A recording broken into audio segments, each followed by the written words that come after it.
The wind had teeth. It came down off the ridge in long, snarling gusts, driving snow sideways across the open basin.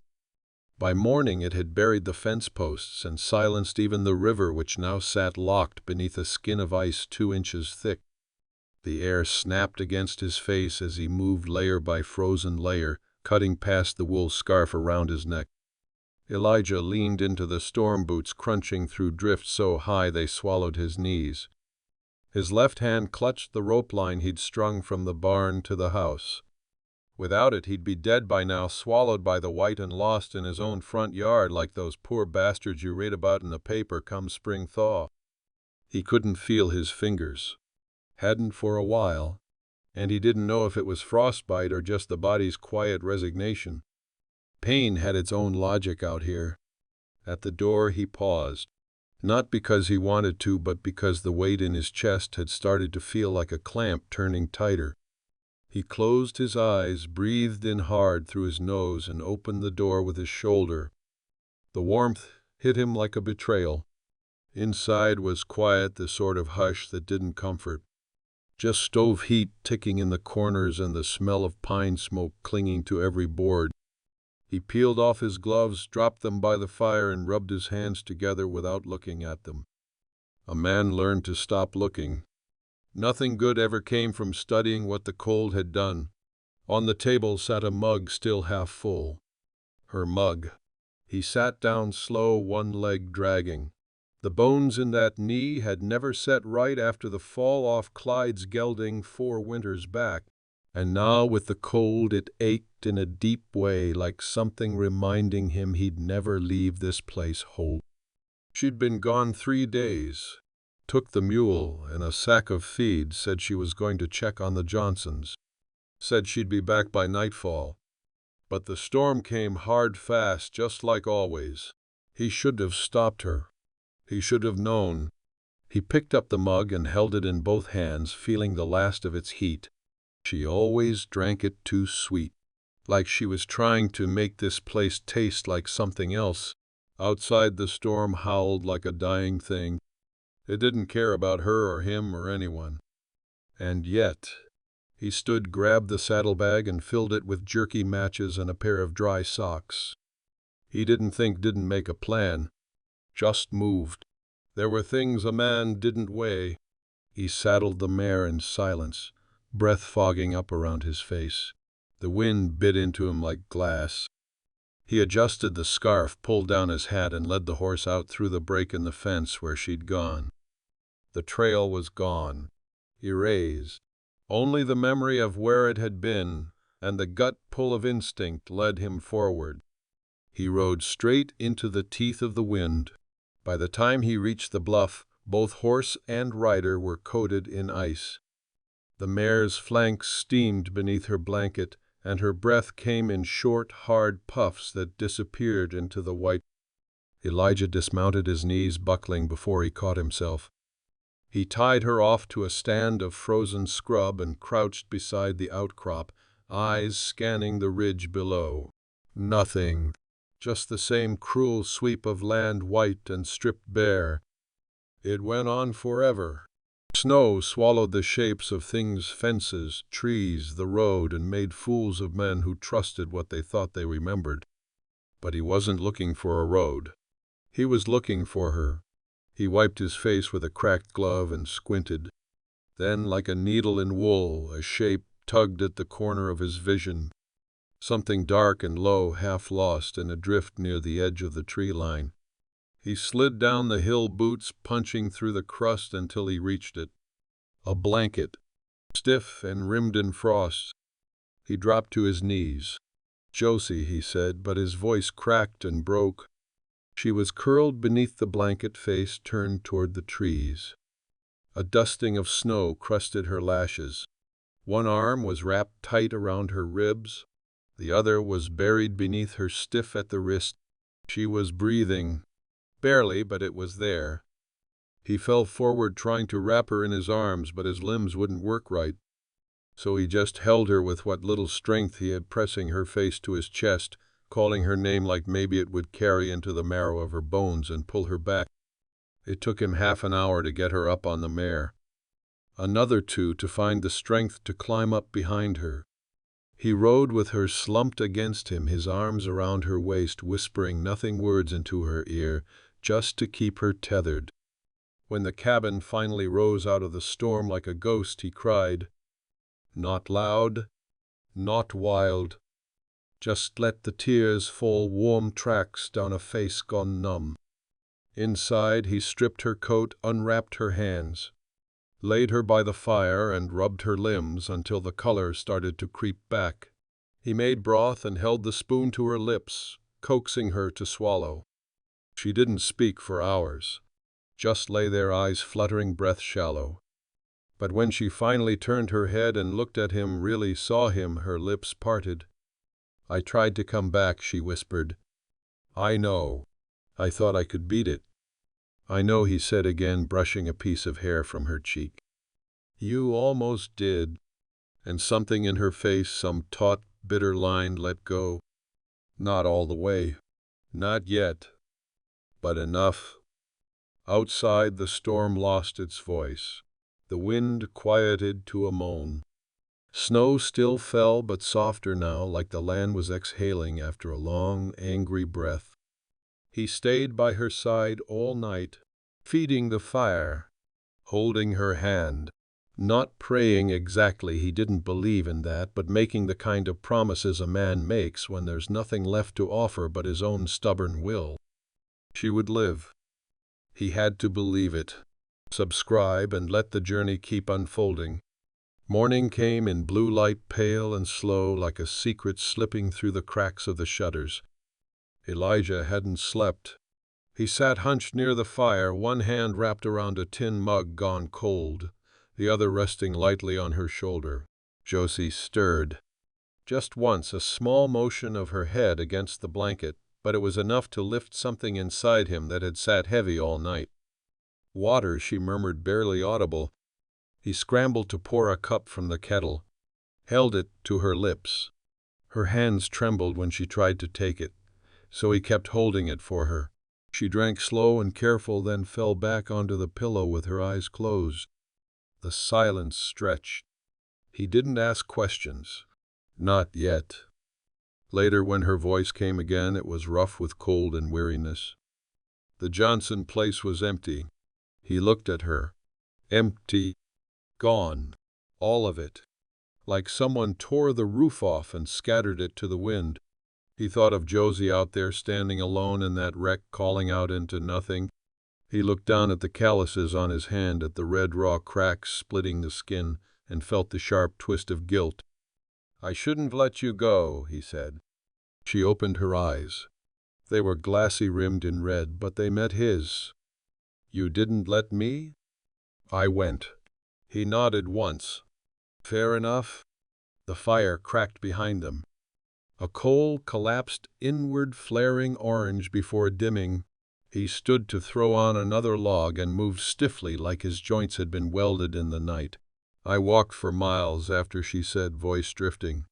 "Thought I saw a lantern out by the pines. Wasn't sure if it was real. I just kept going." "You found your way back." "I found the bluff," she said, frowning. "Don't know how long I laid there." "Long enough." Silence again. "Then why'd you come after me?" He turned. She was watching him now, full on the way she hadn't since the fall, when things between them started to go quiet and sharp. He thought about lying, about saying it was nothing, that it was just what you do for someone you live with, someone who shares your food and your fire. But what came out was true. "Couldn't stand the thought of this place without you." She looked away at that blinking hard. He thought she might say something else, but she only closed her eyes. Over the next 2 days she got stronger, sat up, ate, said little. He didn't press. They moved around each other in the quiet rhythms of recovery. She mended a torn glove. He chopped wood. Once he caught her watching him through the window, her face unreadable. On the third morning she stood outside on her own, leaning against the porch post. The sky was clear. The snow had settled smooth over the land, untouched and blinding in the sun. I thought about leaving, she said without turning. Before the storm. I had things packed. He waited. I was tired, she went on. Of the cold. The loneliness. You. Me. All of it. Yeah, he said. I know. I didn't, though. I couldn't. He stepped out beside her. The cold hit them both like a slap, but neither moved. I didn't want to be the one to give up, she said. He nodded slowly. You're not. The wind stirred through the pines, gentler now, but still carrying that edge. She looked at him then, eyes fierce, and something in him tightened. Not fear, not hope, just the rawness of seeing her like that, battered but standing. I'm still not sure what we are, she said. He looked out over the land at the stubborn old house, at the fence half buried in snow. Maybe we don't have to be sure, he said. Not yet. She didn't answer. But she stayed beside him, her arm brushing his, both of them facing the land like it might offer a sign. The thaw came slow. Not in the way a man could mark with a calendar, but in smaller signs. A drip from the eaves. A patch of earth showing through the snow near the south-facing wall. The mare stopped steaming in the mornings. The woodpile no longer smoked green. Josie began moving through the house with purpose again. She scrubbed the pans until they shone. Took to walking the fence line late in the day with a rifle slung over her shoulder, boots crunching through slush, jaw set against the wind. Elijah watched her without comment. She needed to move, to do. He understood that. She'd always been the kind of woman who got quieter the more she hurt.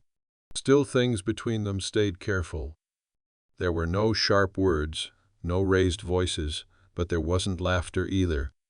Just the steady churn of survival day after day, with something unspoken sitting thick in the space between them.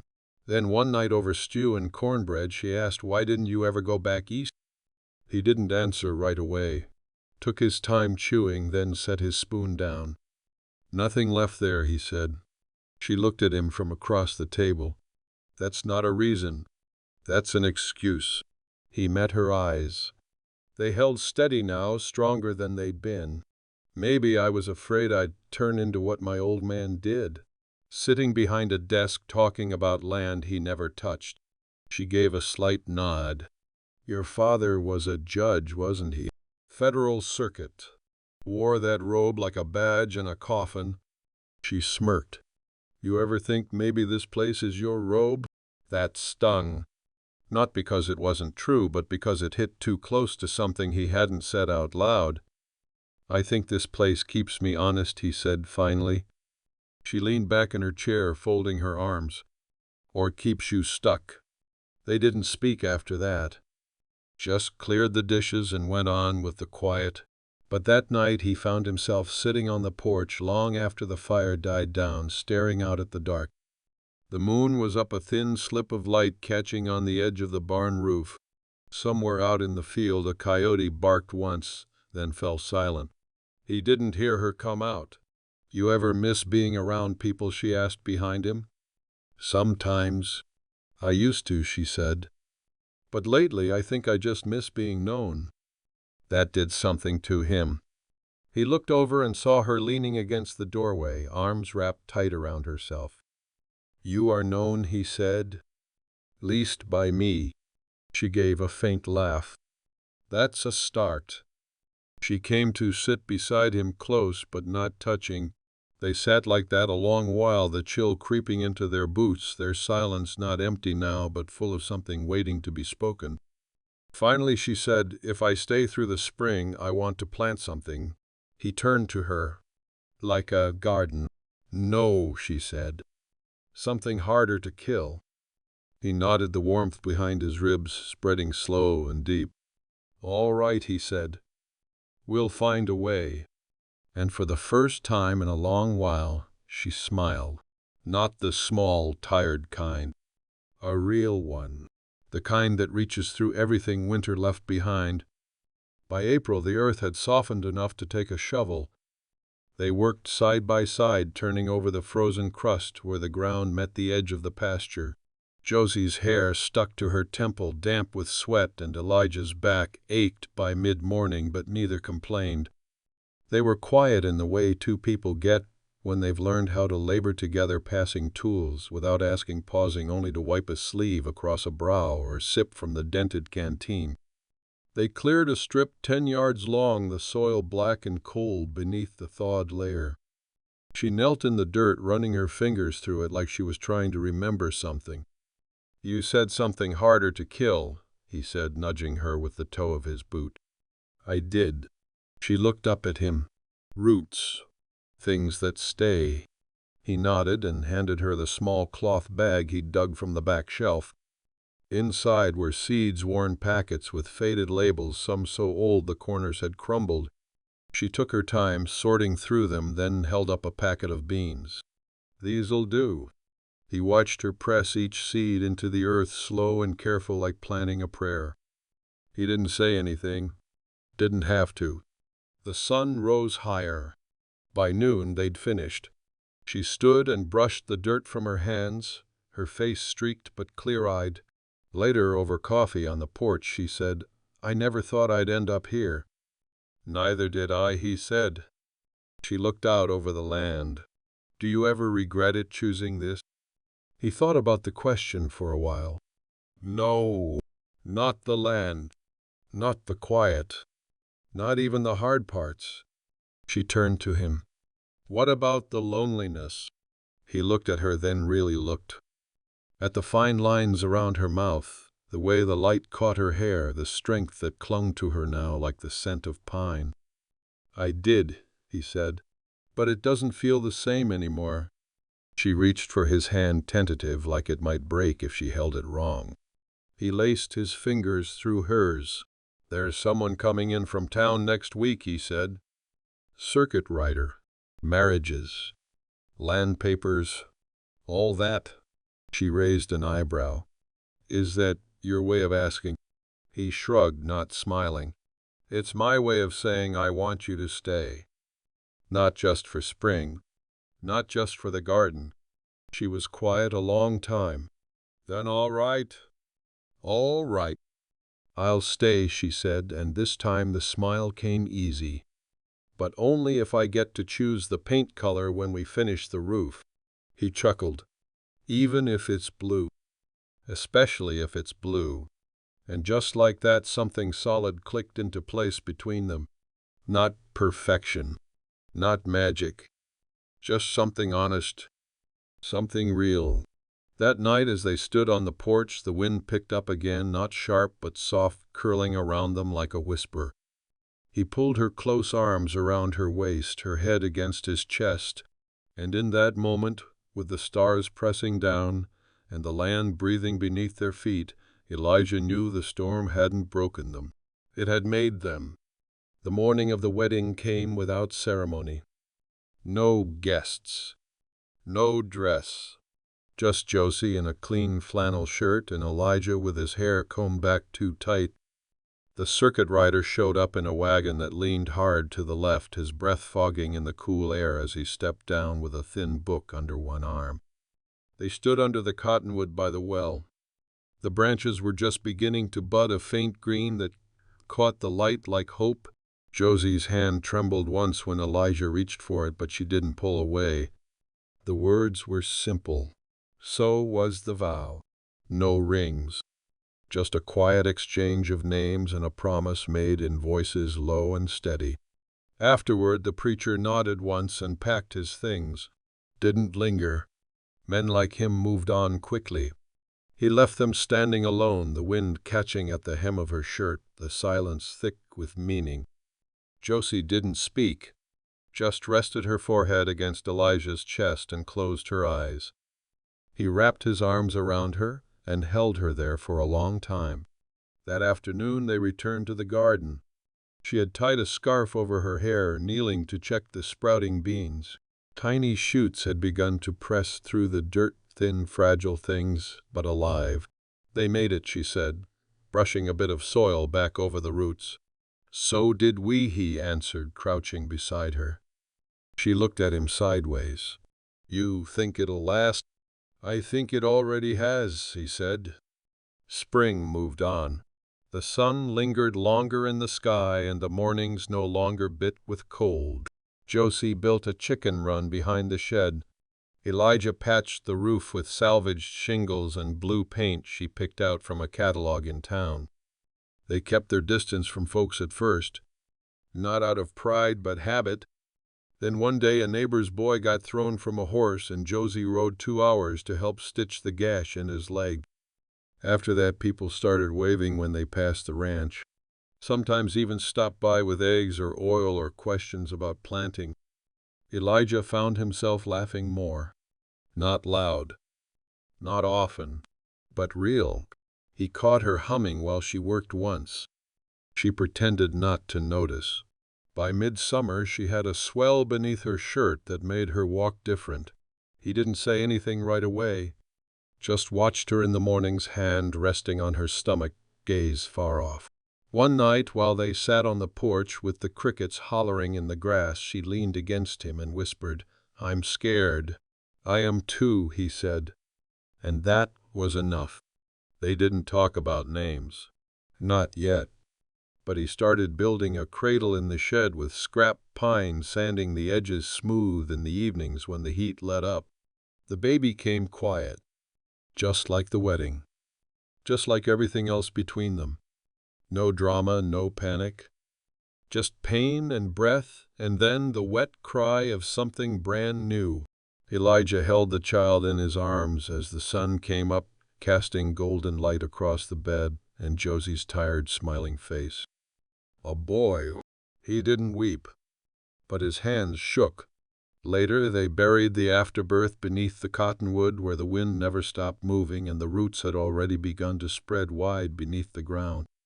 He looked at Josie cradling their son and saw in her face not softness but something stronger. A woman who had come through the cold. A woman who had stayed. If this tale rode with you, subscribe and continue.